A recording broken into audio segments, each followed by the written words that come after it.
주 예수의 은혜와 평강이 있을지어다. 오늘 말씀은 노아의 의로움을 보신 하나님께서 보신 노아의 의로움은 무엇인가? 노아 시대의 특징은 죄입니다. 사람의 죄악이 땅에 가득했어요. 하나님의 공의를 다 덮어버릴 정도로 죄악으로 가득했습니다. 그런 상황을 우리 하나님께서 어떻게 보셨는지 창세기 6장 5절로 7절 말씀을 우리가 함께 읽겠습니다. 여호와께서 사람의 죄악이 세상에 가득함과 그의 마음으로 생각하는 모든 계획이 항상 악할 뿐임을 보시고 땅 위에 사람 지으셨음을 한탄하사 마음에 근심하시고 이르시되 내가 창조한 사람을 내가 지면에서 쓸어버리되 사람으로부터 가축과 기는 것과 공중의 새까지 그리하리니 이는 내가 그것들을 지었음을 한탄함이니라 하시니라. 아멘. 이미 하나님의 의와 사랑보다는 인간의 힘으로 지배되는 사회가 되었습니다. 그래서 5장 이후에 그리고 6장 오늘 본문에 이르기까지 그 당시의 상황은 죄가 상징 언어입니다. 원래 인간의 힘이라고 하는 것이 지극히 상대적인 것이죠. 누가 더 큰 통치력을 행사하느냐에 따라서 지배층이 달라지기 때문이에요. 그래서 강자가 있다면 약자가 있고 약자가 있다면 강자가 있어요. 그래서 약자는 강자를 지배하는 구조가 타락한 세상의 전형적인 모습입니다. 그런데 지금 창세기 5장 말미 그리고 6장 오늘 본문에 이르기까지는 이 네피림의 후손들이 이 거인들 말이죠. 힘 있는 자들이 지배하는 세상이에요. 그리고 그들의 문화는 타락한 거예요. 타락한 문화가 강해지면 하나님이 기뻐하시는 공의는 그만큼 쇠약해지는 거예요. 하나님의 능력 없어서도 아니고 하나님의 뜻이 틀려서도 아니에요. 우리 인간의 죄악됨이 그렇다는 것입니다.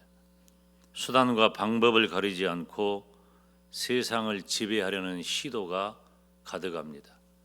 그래서 힘 있는 자는 폭력을 행사하고 그 폭력은 오히려 포악한 세상으로 가게 됩니다. 이럴 때 사람들은 지극히 본능적인 것에 집착하고 기본적인 욕구에 맞춰서 살아가게 되어 있습니다. 마치 가인이 아벨을 죽였던 것처럼 수단과 방법을 가리지 않고 자기만을 위한 인생살이를 경영하게 되는 것입니다. 지금도 농담처럼 하는 말이지만 가끔 들리는 말이 나만 아니면 된다는 겁니다. 나만 아니면 돼. 결국 그런 세상은 하나님께서 물로 다 쓸어버리는 심판에 이르게 합니다. 여러분, 우리가 함께 읽은 창세기 6장 5절로 7절 말씀을 보면 우리 하나님의 마음이 어떤지를 알 수 있잖아요.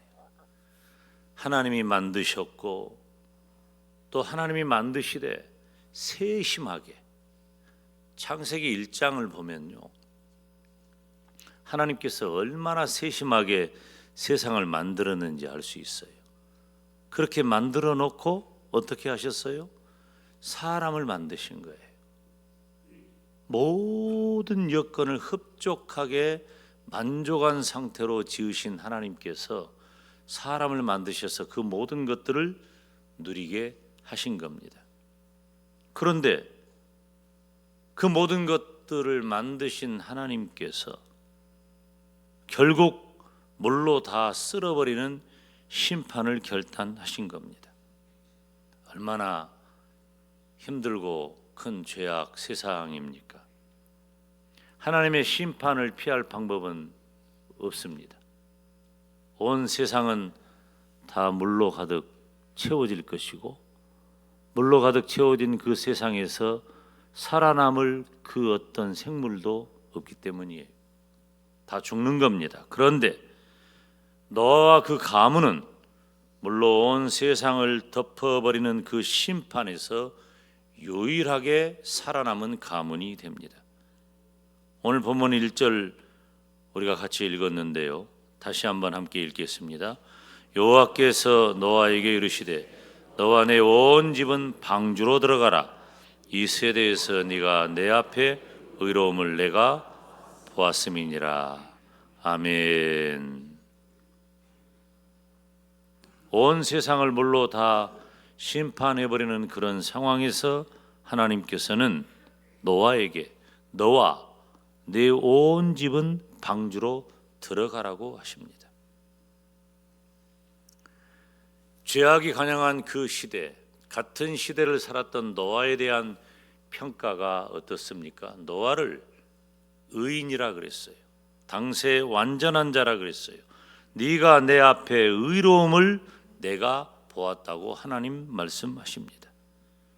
하나님께서는 노아의 의로움을 보셨고, 노아와 그 가문은 심판 중에 살아남아서 새로운 인류가 되었습니다. 하나님께서 보신 노아의 의로움은 무엇일까요? 사실 우리는 다 죄인이에요. 노아도 물론 죄인이죠. 그런데 그런 죄악된 세상 가운데서 노아는 매우 특별하게 하나님으로부터 그 삶을 인정받습니다.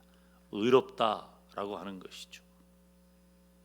부족한 종은 여러분의 담임 목사로서 우리 영광대교의 모든 성도들이 하나님 앞에 의롭다 인정하심을 받는 그런 복이 있기를 주님의 이름으로 축원합니다. 절실한 거예요. 하나님께서 보신 노아의 의로움은 무엇일까? 첫째, 너와 내 온 집은 방주로 들어가라 하신 거예요. 여호와께서 노아에게 이르시되 너와 내 온 집은 방주로 들어가라. 이 세대에서 네가 내 앞에 의로움을 내가 보았음이니라. 사랑하는 성도 여러분, 하나님께서 보신 노아의 의로움은 하나님께서 원하시는 일을 한 것입니다. 노아의 삶 자체가 하나님께서 원하시는 일을 한 거예요. 노아는 그 시대에 하나님께서 바라셨던 일에 진심을 다했습니다. 노아 시대 사람들은 어떻게 살았을까요? 노아 시대 사람들은 타락한 자신의 일상에만 관심을 갖고 하나님의 통치를 거부했습니다. 그렇지만 노아는 하나님께서 세상을 심판하시겠다고 선언하실 때 순종하고 받아들인 겁니다. 그리고 세상을 심판하시는 하나님의 뜻을 따라 천지를 창조하신 하나님의 목적의 계승자가 되었습니다. 온 세상을 향하신 하나님의 뜻은 무엇입니까? 하나님은 지으신 인류가 범죄했고 그 범죄함으로 타락하게 되었어요. 지체하지 아니하고 하나님은 사망을 선포했습니다. 왜냐하면 이것은 하나님께서 아담에게 약속하신 법을 주신 의도이기 때문이에요. 하나님이 모든 것을 다 만들어 놓고 다 누리게 하셨어요. 그리고 동산 중앙에 있는 선악을 알게 하는 나무의 실과 네가 이것은 먹지 말아라. 이것을 먹으면 너는 반드시 죽을 것이다. 그런데 먹어버린 거예요. 하나님이 정한 법을 창조주 하나님과 피조물인 인간의 그 경계를 넘어버린 겁니다. 선을 넘는 것, 선을 넘는 것을 법을 어겼다, 탈선했다고 말하는 거예요. 하나님의 법을 어겨 탈선한 인간 세계에 사망이 선포되었습니다. 모든 인간은 죄로 말미암아 죽게 되었습니다. 그런데 하나님께서는 그런 인간 세계에 복음을 주셔요. 새로운 희망을 주셔요. 그것이 창세기 3장 15절 여인의 후손 이야기입니다. 창세기 3장 15절을 보면 내가 너로 여자와 원수가 되게 하고 네 후손도 여자의 후손과 원수가 되게 하리니 여자의 후손은 네 머리를 상하게 할 것이요 너는 그의 발꿈치를 상하게 할 것이니라. 아멘. 노아는 당대 사람들처럼 일상의 관심사에만 전념하지 않았습니다. 노아의 관심사는 매우 영적이에요. 노아의 관심사는 하나님께서 세상을 어떻게 통치하기를 원하시는가에 깊은 관심을 갖는 것입니다. 그런 노아를 히브리서 11장은 믿음장이잖아요. 히브리서 11장 7절에 그런 노아의 믿음을 이렇게 기록하고 있습니다. 함께 읽겠습니다. 믿음으로 노아는 아직 보이지 않는 일에 경고하심을 받아 경외함으로 방주를 준비하여 그 집을 구원하였으니 이로 말미암아 세상을 정죄하고 믿음을 따르는 의의 상속자가 되었느니라. 아멘. 그래서 노아는 하나님의 심판에서 죽지 않고 살아남아야 했습니다. 살아남아야 되는 거예요. 그래서 사람들이 일상에 치우쳐 살아갈 때 노아는 오랜 시간 동안 방주를 지을 수가 있었어요. 학자들의 견해에 따라서 방주를 짓는 기간이 혹은 80년부터 120년 정도라고 해요. 학자들은 되게 그런 이야기들을 많이 하는 분들이니까 세밀하게 따지고, 그런데 제 생각에는 80년이나 120년이나 제 마음속에는 길고 긴 시간이다. 노아가 방주를 짓는 시간이 길고 긴 시간이에요. 우리 중에 일평생 동안 사는 시간을 노아는 방주를 짓는 일을 한 것입니다. 하나님을 신뢰하는 사람은 인간의 본분을 다하기 위해서 시대적 사명을 각성해야 합니다. 나 혼자 그저 산다고 생각하면 안 돼요. 나 혼자 그저 배부르고 부귀 영화 명예 권세 누리며 사는 것이, 여러분, 그런 것이 행복입니까? 물론 행복의 몇 가지 조건은 될 수 있겠지만 우리 인간 존재는 하나님을 향하는, 하나님을 기억하는, 하나님을 아는 고상한 존재로 지음을 받은 겁니다. 그런데 우리들이 1차원적인 삶의 만족을 위해서만 모든 것을 투자하고 경험하고 누리는 것으로 내 인생의 목표를 삼는다면 우리는 너무 초라해지는 거예요. 우리 인간 존재는 내가 살아가는 이 시대의 시대적 사명이 나에게 주어졌다는 것을 깨달아야 되는 거예요. 노아는 그 시대적 사명을 방주를 통해서 완성한 것입니다. 사랑하는 성도 여러분, 여호와께서 노아에게 이르시되 너와 내 온 집은 방주로 들어가라 말씀하셨어요. 온 세상이 다 물로 덮여서 멸망을 당할 때 노아에게 들려온 하나님의 말씀입니다. 여호와께서 노아에게 이르시되 너와 내 온 집은 방주로 들어가라. 이 세대에서 네가 내 앞에 의로움을 내가 보았음이니라. 여러분, 세상이 다 물로 덮여가지고 살아남는 자가 없어요. 다 죽어버리는 거예요. 생명 있는 것들은 다 생명이 끝나요. 멸망되는 거예요. 그런데 하나님께서는 노아와 그 가족들에게 방주로 들어가라. 내가 내 의로움을 보았다. 얼마나 놀랍고 얼마나 충격적이고 얼마나 감격적입니까? 여러분, 우리가 믿음을 가졌다고 하는 것이 무엇입니까? 우리에게 믿음이 있다는 것은 죄악 많은 인생 가운데 하나님이 나를 건져주셔서 지옥 가지 아니하고 내 죄 때문에 가야 할 지옥에 던져지지 아니하고 하나님이 그런 나를 구원하셔서 천국으로 우리의 생명을 이끄시는 줄로 믿습니다. 방주에 들어간다는 것은 바로 그 말인 거예요. 다 죽는 거예요. 멸망당한 거예요. 믿음이란 이렇게 놀라운 기적 같은 하나님의 선물인 줄로 믿습니다. 믿음의 길은 쉽지 않습니다. 대충 이언령 비언령 그렇게 살아가는 것은 쉬워요. 누구나 다 하는 일이니까. 그런데 온 세상이 내가 가는 고독하고 쓸쓸한 그 믿음의 길을 몰라주고 비웃는다 할지라도 우리는 어떻게 살아야 할까요? 노아처럼 하나님의 편에 서야 하는 줄로 믿습니다. 결국 하나님께서는 그런 노아와 그 가문을 구원해 주시는 겁니다. 저와 여러분의 일상의 삶은 중요해요.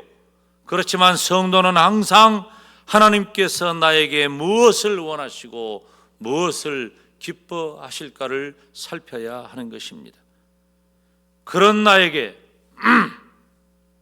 하나님께서 네가 내 앞에 의로움을 내가 보았다 말씀하시고 인정해 주시는 겁니다. 그러니까 그 어마어마한 홍수 앞에 너와 그 가문은 생명을 보존받게 되는 것입니다. 여러분은 어떤 사람이 되기를 원하십니까? 다 죽어요. 다 죽으니까 나도 죽는다. 이게 일반적인 겁니다. 12절에 40주야를 비가 땅에 쏟아졌어요. 경험해 본 적이 없는 일입니다. 그렇게 비가 쏟아지고 퍼부어가지고 온 세상 지면에 산봉우리도 보이지 않을 정도로 물이 가득 채워졌습니다. 살아남는 자는 없어요. 다 죽어. 다 죽는데 하나님이 나를 살려줘요. 하나님이 나만 살려주는 거예요. 내 집안만 살려주는 거예요. 이런 기적이 어디 있습니까? 이런 놀라운 일이 어디 있습니까? 이런 축복이 어디 있습니까? 쉽게 주어지는 것 아닙니다. 나를 향하신 하나님의 뜻이 무엇인가에 집중하는 사람이 되어야 합니다. 우리가 1차원적으로 먹고 마시고 배부르고 부귀영화 명예권세 누리고 살고, 여러분 우리 금방 지나갑니다. 금방 지나가요. 이번에 제가 신방하면서 우리 성도 가정에 신방하면서 그런 얘기예요. 나 얼마 안 남았으니까 내가 이제 신방 오면 몇 번이나 오겠냐 더. 내 2년에 한 번씩 신방하잖아요. 2년에 한 번씩 여러분 가정을 신방하는데 2년에 한 번 하면은 나 얼마 안 남았다. 내가 그러면서 간절한 마음으로 권면하고 점검하고 말씀을 전하고 또 축복을 하는 겁니다. 여러분 우리 인생길이 금방입니다. 금방이에요. 금방 지나갈 우리 인생길에 뭐 얼마나 대단한 것을 우리가 누리며 산다고 그렇게 하나님 떠나 있고 하나님 멀리 있고 하나님 모른 척하고 하나님의 말씀과 상관없이 1차원적인 것에만 매달려서 살아가고 좋아하고 분노하고 슬퍼하고 기뻐하고 그렇게 살다가 끝날 거예요? 아니에요. 나를 향하신 하나님의 뜻이 무엇인가에 집중하는 고상한 성도의 삶이 필요한 겁니다. 바울은 예수 그리스도의 복음을 위해서 고독한 길을 간 사람입니다. 바울은 다 가지고 누릴 만한 모든 여건을 갖춘 사람이에요. 학문이나 물질이나 가문이나 무엇 하나 빠질 것 없는 그 시대의 최고 엘리트였어요. 그런데 바울은 그리스도의 복음을 위해서 걷어간 길을 차처한 겁니다. 그 이유는 바로 바울을 향하신 하나님의 뜻이기 때문이에요. 갈라디아서 1장에 보면은 바울이 이런 고백을 합니다. 이건 제가 18살 때, 고등학교 2학년 때 만난 말씀이에요. 이 말씀이 내 마음에 새겨지는데 저는 목사가 될 사람이니까 좀 남다르게 이 말씀을 받았겠죠. 얼마나 큰 은혜를 받았는지 몰라요. 여러분들도 이 종과 같은 마음으로 함께 읽어봅시다. 이제 내가 사람들에게 좋게 하랴, 하나님께 좋게 하랴, 사람들에게 기쁨을 구하랴. 내가 지금까지 사람들의 기쁨을 구하였다면 그리스도의 종이 아니니라. 아멘. 바울은 오직 예수님 신앙 하나밖에 없는 거예요. 오직 예수님의 복음을 전하기 위해 자기가 가진 그 모든 것들을 다 배설물로 여겼던 분입니다. 나와 이 시대를 향한 하나님의 뜻을 말씀과 기도를 통해 깨닫고 행하시기를 주님의 이름으로 축원합니다. 하나님께서 보신 노아의 의로움은 첫째, 하나님께서 원하시는 일을 한 거예요. 두 번째, 하나님께서 명하신 대로 다 준행했다고 했어요. 7장 5절 말씀에 보면 노아가 여호와께서 자기에게 명하신 대로 다 준행하였더라. 창세기 6장 22절에 노아가 그와 같이 하여 하나님이 자기에게 명하신 대로 다 준행하였더라. 사랑하는 성도 여러분, 하나님께서 보신 노아의 의로움은 무엇인가요? 하나님의 말씀대로 순종한 것입니다.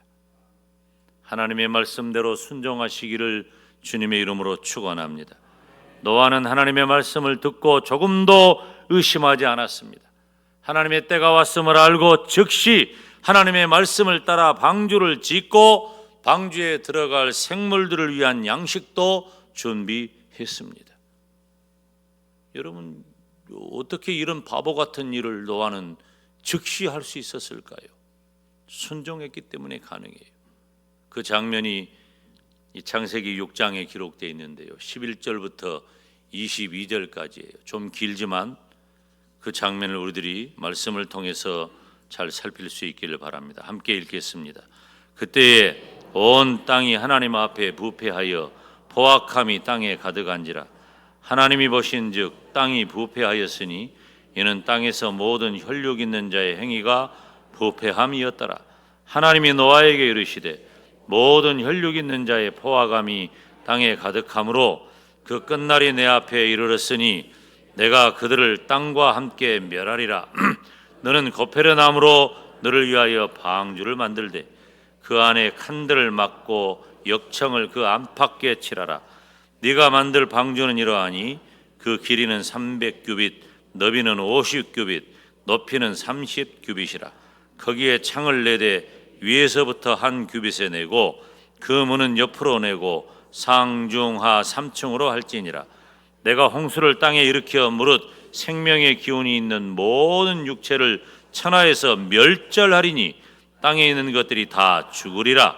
그러나 너와는 내가 내 언약을 세우리니 너는 네 아들들과 네 아내와 네 며느리들과 함께 그 방주로 들어가고 혈육 있는 모든 생물을 너는 각기 암수 한 쌍씩 방주로 이끌어들여 너와 함께 새가 그 종류대로 가축이 그 종류대로 땅에 기는 모든 것이 그 종류대로 각기 둘씩 내게로 나오리니 그 생명을 보존하게 하라.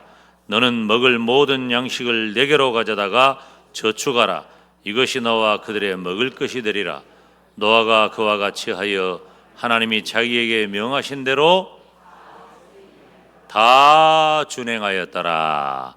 아멘. 노아는 하나님의 말씀을 조금도 의심하지 않았어요. 지금 설교니까 이렇게 편하게 말하지 지금 노아 시대라고 하면은 이해할 수 없는 일입니다.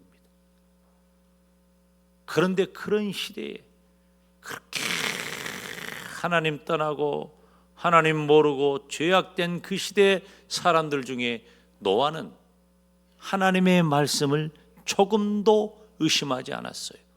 그건 믿음인 거예요. 노아는 하나님의 때가 왔음을 알고 즉시 하나님의 말씀을 따라 방주를 만들었습니다. 그리고 방주에 들어갈 생물을 위한 양식을 준비했습니다. 하루가 지나 이틀이 지나 1년이 지나 10년이 지나 20년, 30년, 40년, 50년. 제가 50년 금방 지나가게 만들었어요. 60년, 70년. 여러분, 그 숱한 세월 동안 노아는 산 위에 방주를 짓는 겁니다. 경험해 보지 못한 일에 대해서 노아는 하나님의 말씀이기 때문에 즉시 순종한 겁니다. 그리고 언제 어떻게 될지 모르지만 하나님의 말씀대로 방주에 들어갈 생물들이 먹을 양식 또한 준비해 둡니다. 어떻게 이런 일이 가능할까요? 그런데 노아는 따라서 합시다. 즉시 순종한 거예요. 여러분, 우리가 성경을 볼 때 순종의 아이콘이라고 하면 아브라함을 뺄 수 없잖아요. 아브라함이 그렇게 많은 일에 순종했는데 우리들에게 가장 괄목할 만한 순종은 자기 독자 아들 이삭을 바치는 거예요. 하나님께서 아브라함에게 100세 때 아들을 선물해 주십니다. 그 아들이 이삭입니다. 그런데 창세기 22장에 보면 하나님께서 100세에 얻은 그 아들 이삭을 바치라고 말씀하셔요. 어떻게 할까요? 하나님 뜻이 무엇입니까? 정말 그렇게 해야 합니까? 울며 불며 하나님의 뜻을 구하고 그렇게 순종할 수는 있겠지만 아브라함은 그게 아니에요. 창세기 22장 3절 말씀 보니까 아브라함이 하나님의 말씀을 듣자마자 그 다음날 아침에 일찍이 일어났습니다. 아들을 바치는 일이, 아들을 제사로 드리는 일이 뭐 그렇게 대단하고 급하고 중요한 일이라고 아침에 일찍이 일어나 부산하게 장작을 준비하고 등짐을 지우고 나귀에 태우고 먼 길을 재촉해서 가는데 학자들의 견해에 의하면 아브라함이 그렇게 아침에 일찍이 서두른 의도는 빨리 가서 이삭을 바치고 돌아올 계획을 한 거예요. 여러분, 이게 무슨 일입니까? 100세에 얻은 아들 이삭을 바치는 일에 아브라함이 뭐 그렇게 부지런을 내고 열심을 낼 일입니까? 그런데 아브라함은 아침에 일찍이 일어나는 즉시 순종을 한 겁니다. 망설이지 않은 겁니다. 아브라함도 그렇고 노아도 그렇고 하나님께서 보신 이 노아의 의로움은 하나님의 말씀대로 순종하는 것입니다. 여러분, 지금 우리가 살아가는 이 시대에는 지식이 편만해요. 아는 게 많아요. 제가 요즘 사람들하고 대화를 해보면 다 전문가야. 지금 이 정치 상황은 우리 장로님 기도했지만 우리 중에 한 사람 말만 들어도 다 해결돼요. 다 전문가야. 모르는 게 없어, 사람들이. 근데 왜 저 사람들은 모를까? 나 이해를 못 하겠어. 청소년들, 아이들도 다 알아요. 어떻게 하면 되는지. 근데 진짜 해야 할 사람들만 몰라. 야, 이거 참 신기한 일이네. 여러분 어떻습니까? 지금 이 세상의 모든 이치가 이렇게 편만해지고 지식이 가득하고 모르는 게 없어요. 이 AI 시대, 챗 GPT, 이 안에 들어가면, 야, 사람은요, 무한대의 지식을 이미 소유하고 있는 거예요. 무한대의 지식을. 그런데 그런 이 시대를 살아가는 저와 여러분에게 하나님이 이 종을 통해서 무엇하라고 말씀하십니까? 하나님의 말씀에 순종하라고 말씀하시는 겁니다. 하나님의 말씀에 순종하시기를 축원합니다. 순종이 얼마나 좋으냐. 악한 것이면 몰라도 지금 대신방 하잖아요. 이교구 13구역에 대마 우리 신태욱 명예집사님이 계셔요. 84세 되신 분이에요. 그런데 그분은 생전에 어머님께서 하신 말씀에 자신은 순종했다고 말하더라고요. 엄마가 아니지, 어머니께서 자신에게 무슨 말씀을 했냐면, 첫째, 하나님을 믿어라. 그러니까 하나님을 믿는 거예요. 한 7년 전부터 우리 교회에 나오셨는데, 그리고 두 번째, 세 번째, 네 번째는 나무 얘기를 하시더라고요. 어머니가 그러셨대요. 첫째, 하나님을 믿어라. 둘째, 대나무처럼. 셋째, 참나무처럼. 넷째, 소나무처럼 살아라. 그래서 무슨 뜻인고 했더니, 대나무는 곱게 자라잖아. 곧은 사람이 되라. 정직해라. 참나무는 그냥 참자니까 참으면서 살아라. 참는다는 거예요. 소나무는 사시사철 푸르고 변함이 없잖아. 이랬다 저랬다 하지 말고, 변덕 부리지 말고, 변치 않고 사철 푸르게 살아라. 그런데 제가 들어보니까 그 집사님 그 연세의 그 모습 보니까 정말 건강하고 깨끗하셔요. 인격적으로, 인간적으로 제가 존경스러운 마음을 가졌습니다. 어머니 말씀만 잘 듣고 살아도 이 땅에서 좋은 일이 얼마나 많고, 엄마가 나쁜 거 가르치겠어요? 그런데 보좌관 종이 어떤 말씀을 전합니까? 우리 교회 설립된 지 지금 120주년 됐잖아요. 지난주에도 언급했지만 담임 목사는 생각한 거예요. 기도하고 120년 전에 유진벨 선교사님은 한국에 와서 우리 영광에 와서 무엇 하셨을까? 다른 것 아니에요. 복음 전한 거예요. 그러면 금년에는 물론 120주년도 지나가는 한 해에 불과할 정도예요. 그렇지만 좀 우리 한국 사람들은 좀 이렇게 끊어서 매기만한 의미가 있잖아요. 그러니까 120주년이니까 무슨 거창한 행사, 몇 가지 행사는 있습니다. 그렇지만 그보다 더 중요한 것은 우리가 가지고 있는 핵심 가치가 무엇인지 붙잡아야 되겠다. 그래서 우리는 다시 복음이다. 그 목표를 가지고 있는 것입니다. 어떻게 해야 할까? 예배와 기도와 전도의 본질에 충실해야 한다. 그리고 주일을 온전히 지키자. 주일 성수하는 성도와 교회가 되자. 여러분, 제가 이런 얘기를 하니까요, 저보고 율법주의 비슷하게 평가해요. 여러분, 제가 율법주의자입니까? 아니에요. 얼마나 복음 안에서 자유하는지 몰라요. 그런데 주일을 거룩하게 지키는 것은 하나님이 우리에게 주신 명령이에요. 주일은 어떤 날입니까? 말 그대로 주일이에요. 하나님의 날이에요. 하나님을 찬양하고 경배하고 예배하고 기도하고 전도하는 일에만 힘써야 되는 거예요. 나의 유익을 위한 날이 아니에요. 저거 한 60년대 70년대 목사님들아 했던 할 법한 이야기를 하고 있다, 이렇게 생각하면 안 됩니다. 진리는 변하지 않는 거예요. 소득의 온전한 11조를 하나님 앞에 바쳐야 합니다. 우리가 먹을 것 없고 자식들 입에 넣어줄 것도 없는 그 시절에도 우리는 하나님 앞에 온전한 11조를 드렸어요.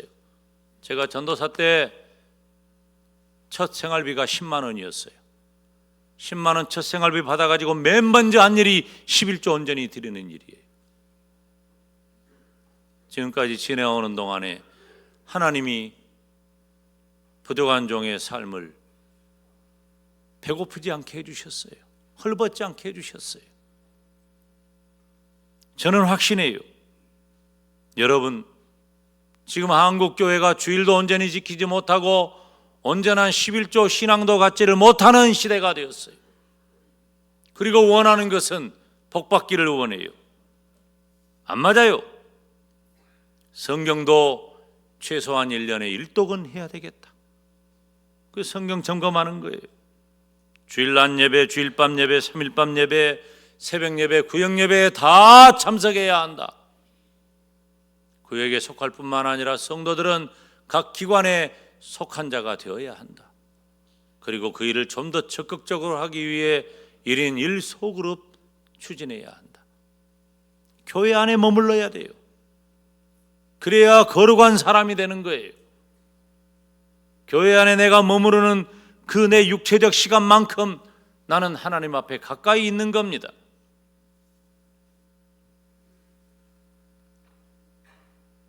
여러분, 성도의 아름다움은 어디 있습니까?